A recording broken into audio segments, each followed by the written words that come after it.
आप अपने आप को जब भी कभी मॉक के थ्रू ही एनालिसिस करिए हर सब्जेक्ट वाइज, बजाय इसके कि मेरे फुल मॉक में इतने कम क्यों आ रहे हैं, मैं क्या करूं गुरुजी, मैं तो बढ़ ही नहीं रहा हूं, हाय मैं लुट गया, मैं बर्बाद हो गया।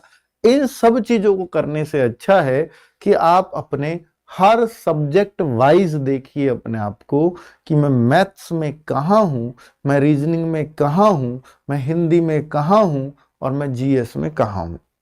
अब आपको ये लगता है कि सर ये सब्जेक्ट तो मेरा बिल्कुल भी पकड़ में नहीं है, ऐसा या तो आपका मैथ्स होगा या आपका जीएस होगा, इनके अलावा तो नहीं हो सकता कोई सब्जेक्ट ऐसा। रीजनिंग और हिंदी में ऐसे कोई भी बच्चा नहीं कहेगा।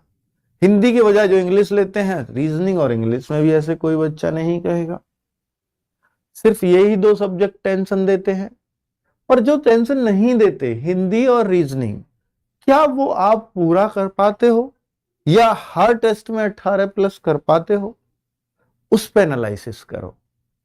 सर इन दो का क्या करें? मतलब दो में से एक तो आपको मजबूत रखना ही पड़ेगा।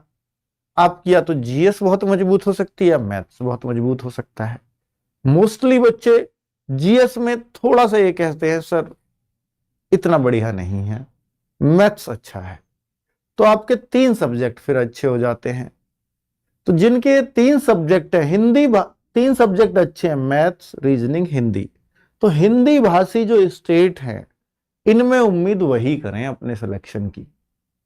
अगर आप गैर हिंदी भाषी स्टेट से हैं तो आपके 2 सब्जेक्ट अगर बहुत स्ट्रांग है, हिंदी और रीजनिंग या इंग्लिश या रीजनिंग जो भी आप कहते हो, 2 सब्जेक्ट स्ट्रांग है, इन दोनों में से एक बिल्कुल भी नहीं है और एक में आप आधा पर्दा कर लेते हो, तो भी आपका सिलेक्शन हो सकता है। मतलब कम से कम आपको जो हिंदी भाषी वाले स्टेट से बच्चे नहीं हैं उनको भी कम से कम आधा उसमें से, मान लो या तो आपका जीएस बिल्कुल नहीं है तो मैथ्स अच्छा हो, मैथ्स बिल्कुल नहीं है तो जीएस थोड़ी अच्छी हो।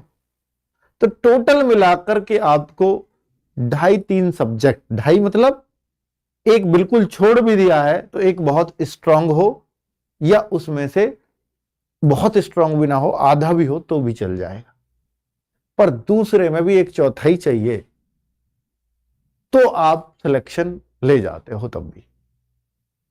तो बच्चे अब मैं आपसे ये कह रहा हूं कि रीजनिंग और हिंदी 2 सब्जेक्ट सबके बहुत अच्छे होने चाहिए, चाहे कोई कहीं से भी है। ये सबसे आसान सब्जेक्ट हैं। इनमें अगर कहीं कमी हो रही है, हिंदी और रीजनिंग में या इंग्लिश और रीजनिंग में, तो भाई इस कमी को सबसे पहले दूर करो। किस चैप्टर में का क्वेश्चन इन दोनों में मुझसे गलत होता है, उस चैप्टर का प्रश्न, ये प्रतिज्ञा लो कि अगले मॉक में गलत नहीं होने दूंगा, चाहे कुछ भी क्यों ना हो जाए।